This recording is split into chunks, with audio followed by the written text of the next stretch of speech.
This is the contrast NAN CT scan of a 53 years old female patient.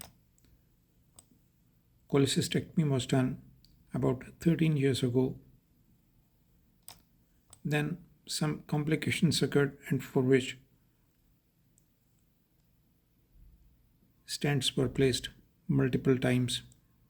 The patient is not aware of any previous complication. No previous medical records are available. Now, presently, the patient has presented with obstructive jaundice. Now, this is a calculus in the left hepatic duct, and this is the remaining part of the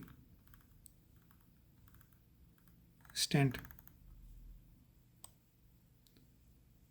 Moderate dilatation of intrahepatic biliary channels is present in both the lobes of liver. Now this is the common bile duct here.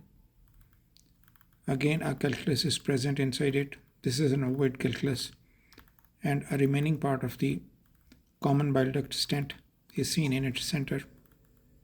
Now as I scroll it down, this finishes here. Now this is the common bile duct which continues downwards. I scroll it up again.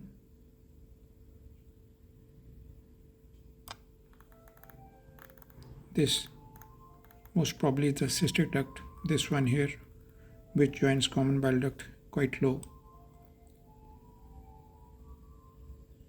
Now this is a mass lesion here, this one.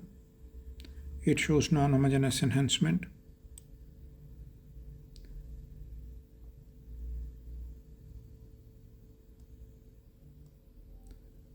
Another mass lesion is present here, this one. It extends across the midline towards left side. Now this is the spiromesenteric artery. This is the aorta here. It lies in between the spiromesenteric artery and aorta. Another mass is present here, this one.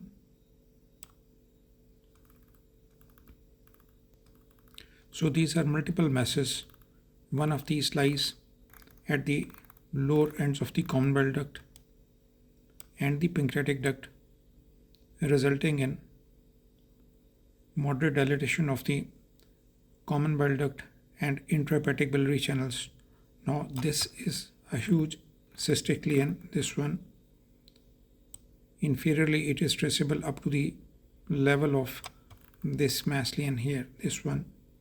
Now as I scroll it up, it extends upwards, anteriorly, and then towards left side along the course of the pancreas.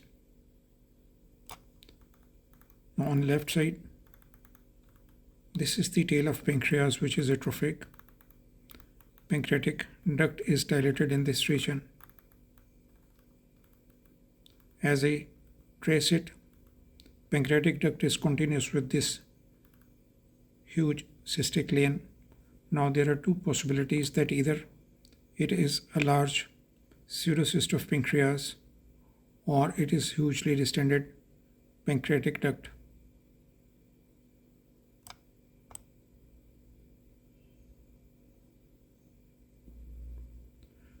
And these, now either this is the primary growth here involving head of the pancreas and the uncinate process, and these may be the lymphoid masses, these one here, or these may represent lymphoid masses. The origin is not known or is not certain.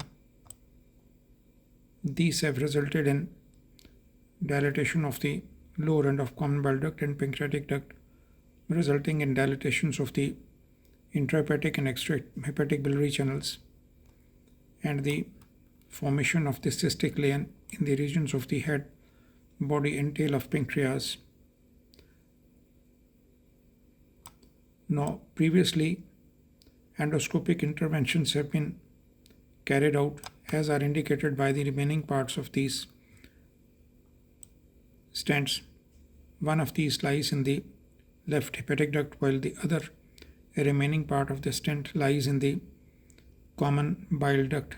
And now since this was a long staining process, now the calculi have formed surrounding these remaining parts of the stents. This is the coronal scan, moderate dilatation of intrahepatic biliary channels. Now this is the ovoid calculus in the left hepatic duct surrounding the remnant of the stent, and this is the ovoid calculus in common bile duct surrounding remnant of the common bile duct stent.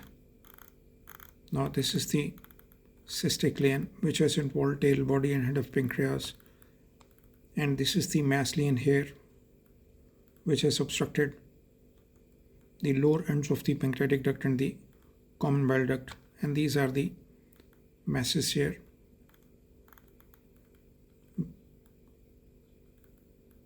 These are not continuous with each other.